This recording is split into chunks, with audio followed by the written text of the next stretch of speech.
Vladimir Putin offered a studied paradox this week. On the one hand, he told journalists after a Russian Geographical Society meeting that dialogue is always better than confrontational war. On the other, he paired that line with the threats of a very strong, if not overwhelming, response to Ukraine if Ukraine employs long-range US systems against targets in Russia. The message is calibrated, theatrical openness to talks framed by nuclear-tinged menace. The immediate trigger is Washington's new sanctions on Rosneft and Lukoil, Russia's two largest oil firms. This is the sharpest US move on Russian energy since the full invasion, and it lands where the Kremlin is most vulnerable with cash flow. Oil funds war. Crimp the oil and you choke the munitions, the payroll, the logistics and the patronage. Markets have noticed, and so has Moscow. Putin publicly labelled the measures unfriendly, while insisting Russia will not bow. Sanctions are not operating in isolation. In London, on the 24th of October, the UK hosted a coalition meeting with Zelensky and European leaders to harden energy measures, move on frozen Russian assets, and expand air defence and long-range strike capacity for Kyiv.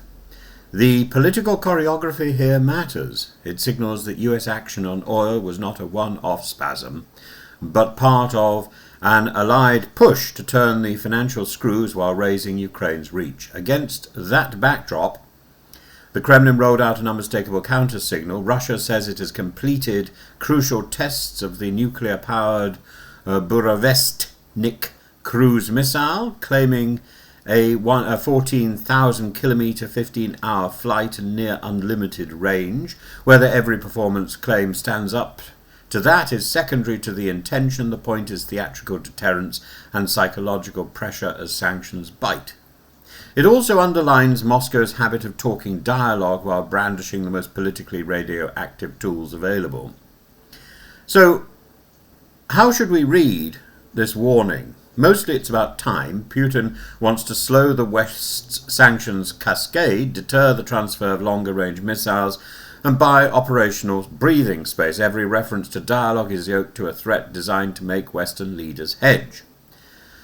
It is aimed as much at New Delhi and Beijing as Washington. If secondary buyers fear exposure to US compliance risk, Russian barrels face bigger discounts or curtailed flows, expect aggressive Russian efforts to route oil through the shadow fleet and barter-style arrangements. This is why Allied coordination on maritime insurance, port access and price cap enforcement now matters more than hardline headline sanctions alone.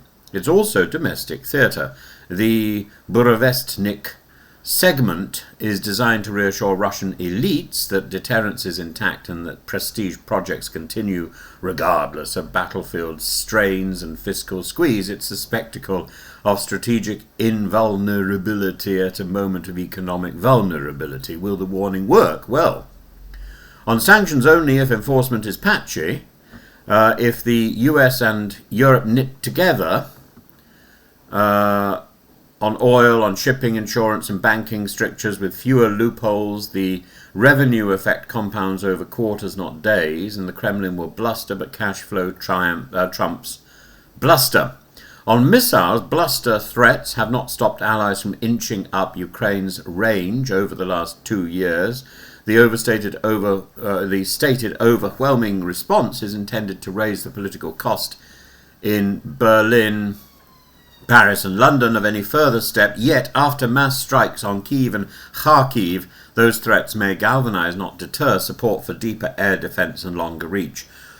What should Western policy, where should Western policy go now? Well, we should treat dialogue is better than war as a signal to set terms, not to relax pressure, push on 3 tracks, degrade revenue, harden Ukraine's skies, and extend strike options against Russian military infrastructure. That raises leverage for any real talks. Close the energy enforcement gap, tighten action on ship-to-ship transfers, deny services to non-compliant tankers, and coordinate with India's refiners and major Asian traders. The goal is not theatrical embargoes, but predictable revenue attrition.